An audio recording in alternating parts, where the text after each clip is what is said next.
Hello, everyone. Welcome back to yet another political episode. So, this has been the news of the last couple days, and a lot of people are like, why aren't you talking about this? Because this is huge. Because I've been suggesting it. Republicans challenged Louisiana and Alabama because they were stolen. Because of the merits of race, etc. Democrats weaponized the issue of race, saying that, oh, wait, we need African Americans in Alabama and in Louisiana have this sort of amount of population, therefore they're entitled to another district. So, I think we should go over a recap to better understand, okay? So, the South we know is highly African American. So I'm going to look at, from Google, which U.S. states have the highest percentage of black people. We know California and New York have the most, but you see Mississippi has the highest percentage of black people. Following is Louisiana and Georgia. So it just happened that Democrats in Louisiana said, hey, look, we're number 2 of having the most African Americans in the whole state. So this is how it goes. So according to what is called the Voting Rights Act, we have to do districts off of race, which is very complicated because you'll see Louisiana you have 33% of African Americans. They had one district, right? One African-American district. So the liberals said, look, 33% of the population of African-Americans, therefore we're entitled to a second district. This is where you get the map you got now in the Louisiana Supreme Court, who they demonize so much. They looked at this case and they said, oh yeah, this makes sense. According to the Voting Rights Act, they deserve 2 districts because it's ruled on race. How pathetic and stupid is that? Then you got the state of Alabama. They did the same thing. The Democrats in Alabama did the same thing. They said, oh, we need another African-American district, so they took District 2 to match that population. And now, Republicans are like, okay, this is so stupid, because first off, what about the white districts in colored districts or districts with majority of colored people like New Mexico and Hawaii? Because we know that white people are the minority. So if the Civil Rights Act were to apply here, white people would have to get a district in New Mexico, relatively New Mexico too. And obviously, Democrats, they aren't following through with their end of the Civil Rights Act. Or, no, not the Civil Rights Act, the Voting Rights Act, quotes, not really Voting Rights Act. And here's a more relatively understood situation. So you would have Hawaii, right? Although it would be hard to find, white people would need their own, I think white people already have a district. Okay, maybe Hawaii wouldn't count. But what I originally was going to say is, you see, when the Voting Rights Act was passed, the framers of this act of Congress did not consider party politics. They assumed that black people were going to vote Democrat, right? Even though the map before was relatively African American, going back prior, like into 2022, District 2 is pretty African American. But what they did was they put more African Americans in there to make it more Democrat. So really, is it about race or is it a grift to get more seats? And that's why I like to say that this Voting Rights Act is very racist. Because if you want to talk about racism, this is racism. Manipulating map districts or gerrymandering basis on race to cheat out to get the party more power. Okay? And we know the Democrats are fighting tooth and nail to keep this Voting Rights Act in place despite the racism. They say that, we're so against racism. Racism's so bad. Blah, blah, blah, blah, blah. But then they go and back something that's racist because it supports their agenda. Okay? They can care less about the racist nature in it. It supports their agenda. And you have a possible scenario where Republicans could be picking up like 9 seats at max. In that would mean Alabama 7. No, here's a better scenario right here. You'll see right here. This is a possible scenario. You could see what will happen here, starting with the state of North Carolina. Let's see here. North Carolina.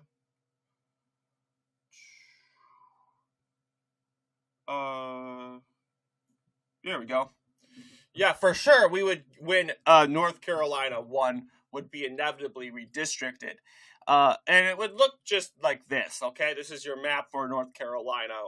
Here, you also got South Carolina. Go down to South Carolina. We would flip South Carolina 6. Georgia. We would flip the 2nd district. And it's unclear, like, would we pick up Lucy McBath's district? I'm not so sure. We'll just leave it as of right now. But we would flip the 2nd district for sure. And you would also have Florida. Okay, just go. We would flip the Darren Soto's district, Sheila McCormick's district, Jared Moskowitz district, and you get a map looking like this. Okay, pretty favor for Democrats. We're literally keeping Florida 14 for you guys. So stop the moaning and groaning. So you got also Alabama 2 for Shamari Figures. You got Terry Sewell.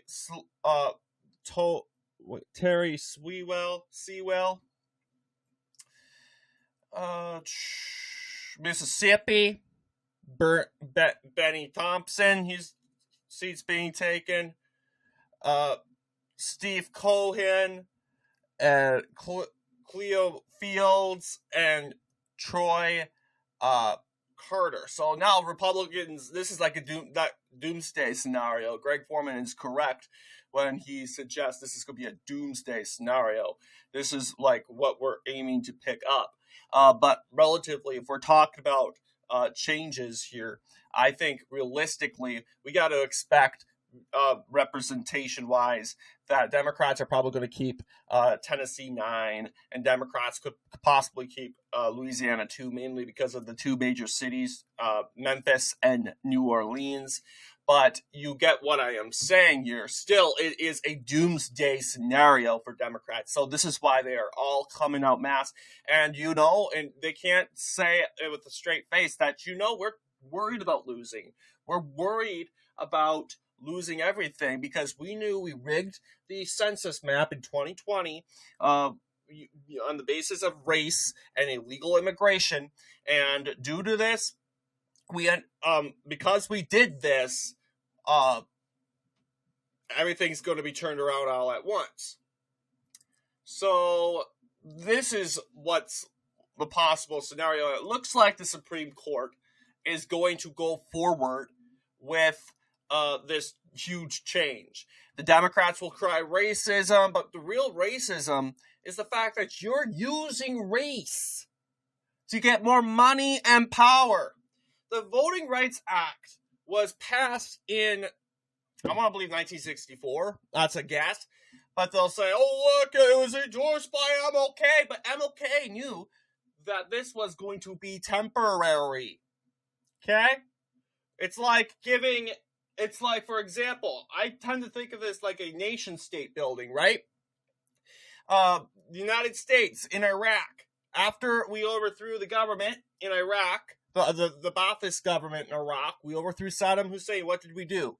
Yeah, we continued the Iraq war to fight the other Ba'athist groups, but we also helped rebuild. We nation build, right? We helped rebuild politically, also make it more friendly to the U.S. We helped the Iraqis get back on their feet, and that's what we did with African Americans. But are we still nation building in Iraq? No, we left, because nation building's never permanent. And this is sort of how it's going with African Americans. African Americans, not all, but the woke ones think they're entitled to have to continue to have hand-on-hand support, training wheels, with and all that stuff, and that they get the special maps of their own districts. But the truth is, we never have white districts. None of these districts are white. They are majority white, but our districts are not based off on race. They never were meant to be based on race. But if we are going to base them off of race, we need to base it off of religion. Also, that's another thing we need to do. We need to start creating Muslim districts. We need to start making gay districts. This is this Voting Rights Act is making lots of different problems when it comes to this. And you'll see that Justice I'm blanking on her name. But yeah, Justice Ketanji Brown Jackson is going to have very, very weak, a very weak argument to actually counter this and she tries to go out here with emotion, okay?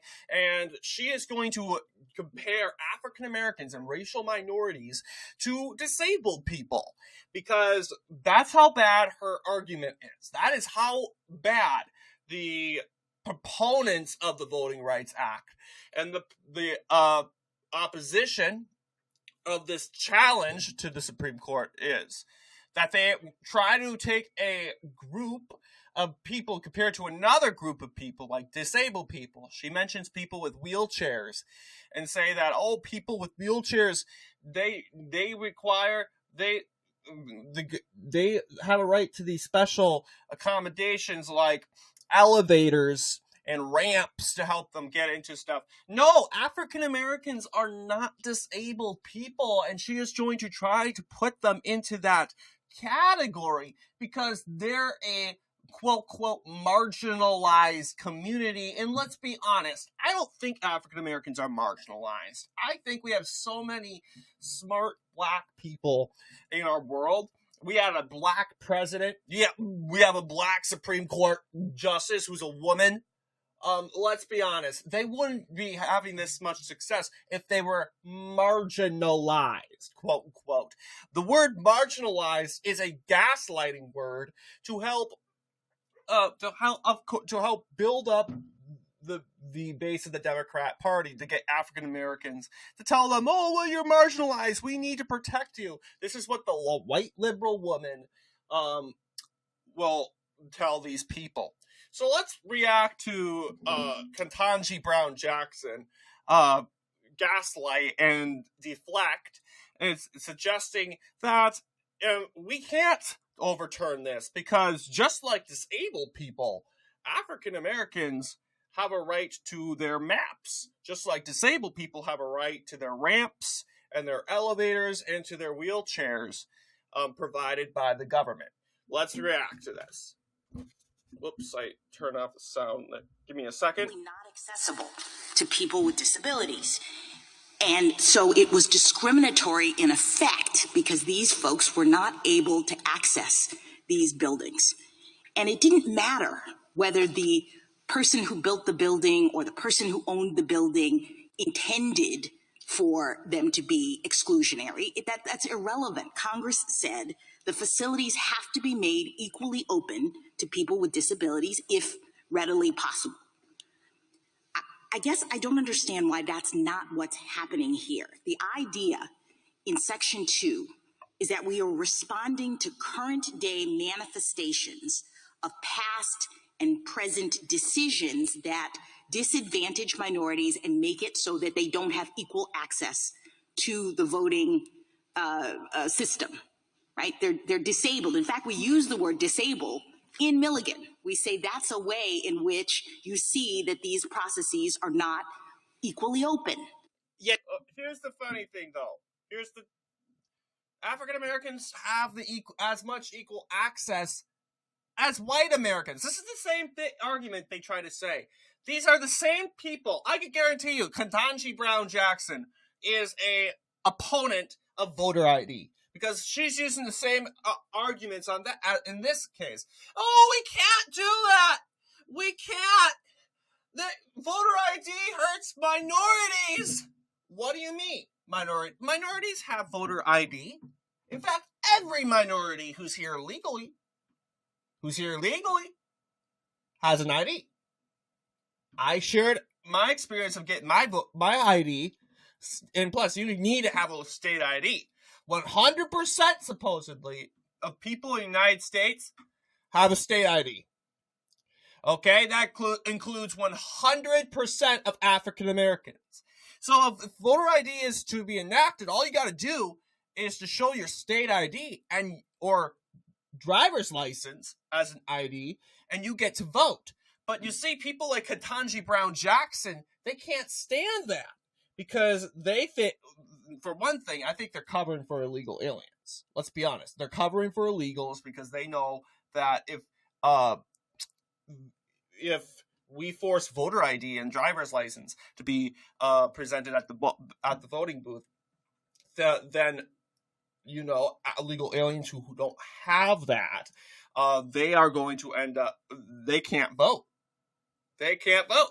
So that's one reason why the Democrat grift, why they're so opposed to they're so opposed to voter ID. So it's really about special rights and privileges. So they will, and really it's not really nothing about race. They don't care about African Americans. They will pretend and gaslight and they'll whine and cry racism. No, they care about Democrats winning. They care about Democrats getting power and control. Okay? What if it was the other way around? Where it's kind of difficult to put it into this situation. Like African American groups were Republicans, actually. They were more conservative, and they were strong opponents of the Democratic Party. So if it were that, do you think Democrats and all these progressives would be mad about taking away the African American districts? Do you think they would care? They wouldn't care. Because they get benefits from it. Because you eliminate Republican districts. Right?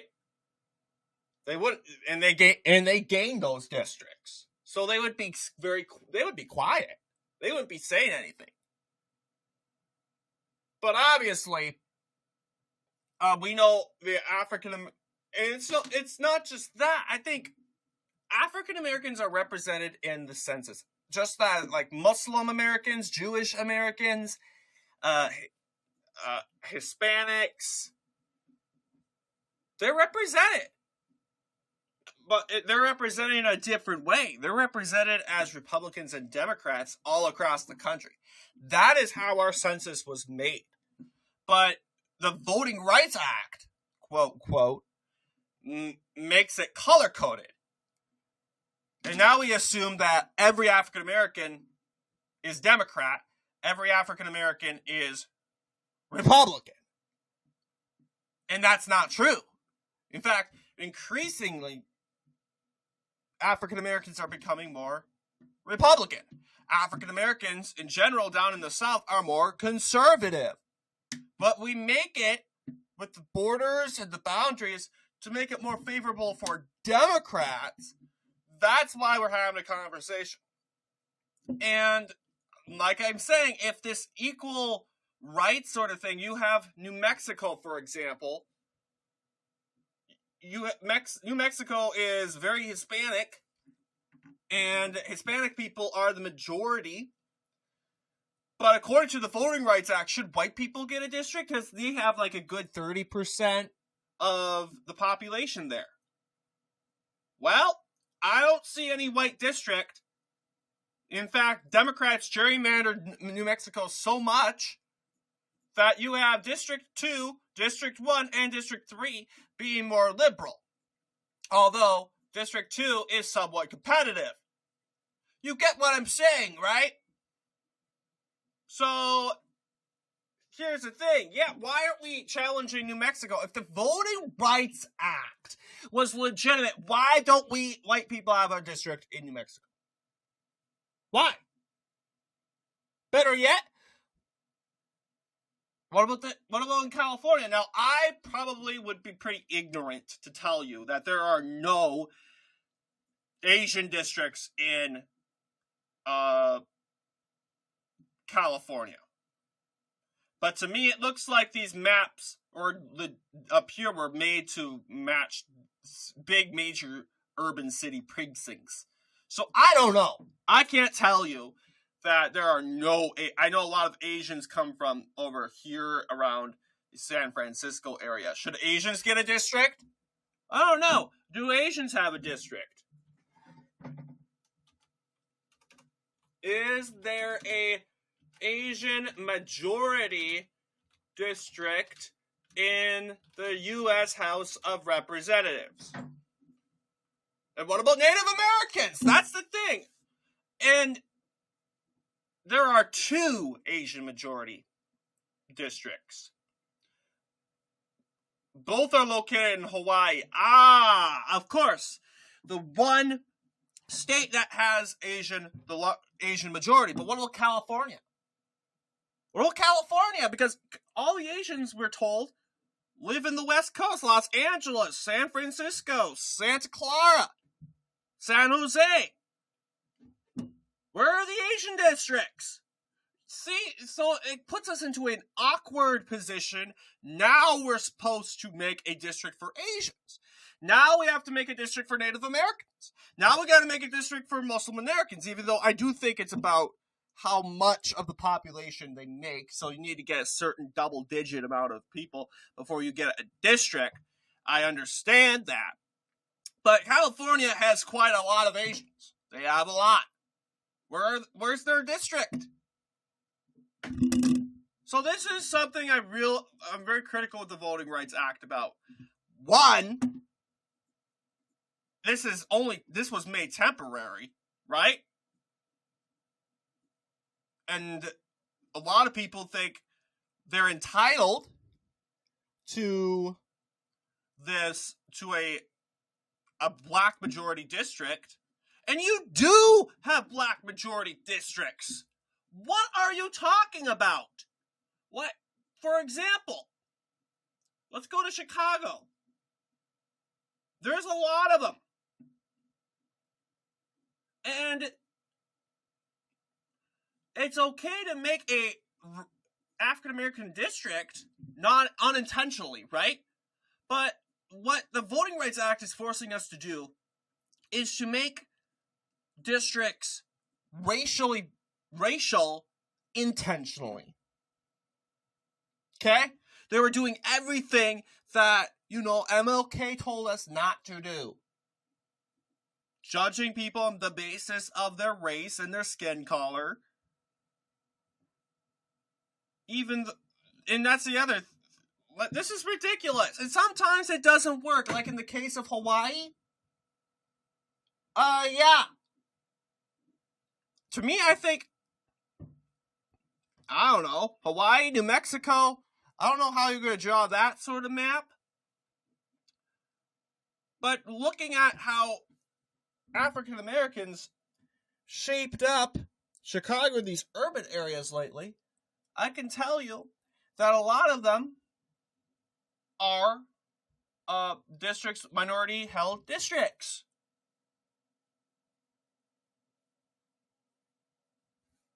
Okay? So, I embrace this. We are not going to apologize for this. This was a mistake to begin with. It is not constitutional. It is a violation of many people's rights. Because really, I mean, let's be honest, Civil Rights Act says all Americans should be treated equally. Well, if that's the case, then white people need their own districts. Oh, but white people have their districts all over the country. Yeah, but I'm not talking about abroad. I'm talking about in minority states like Hawaii and, better example, New Mexico, where they don't have a district. So I would like to know, what do you have to say about New Mexico? Are you going to give us a district in New Mexico? They won't. They won't, because that takes power away from Democrats. They'll try to gaslight themselves out of it. But I'm just saying, that shows me that your argument is illegitimate. So, I embrace this. I hope that it looks like the Supreme Court's going to take a sledgehammer, and we're going to end up carrying a whole bunch of seats. Democrats, they can't retaliate, like I've said. They've gerrymandered their states to the max. And we have basically the rural areas, which means we have room to make places elsewhere else. So, yeah, I am 100% on board with this. I hope the Supreme Court makes the right decision and says no to this. They're going to get a lot of backlash. This is going to be Roe v. Wade, Dobbs v. Jackson 2.0. There are going to be marches in the streets and all that stuff. And the Democrats will use this in their future talking points upcoming and for the midterms. So, but, we got to do what we got to do. Democrats hate democracy. They love racism, hate democracy. They love racism when it benefits them. They hate democracy when it hurts them. And it's all about power and control. They will gaslight to you tell you how much they love democracy, how much the Republicans are going to steal democracy, and all that stuff. But the truth is that, hey, this is undemocratic as it is. The American people are not divided into race, and they never are.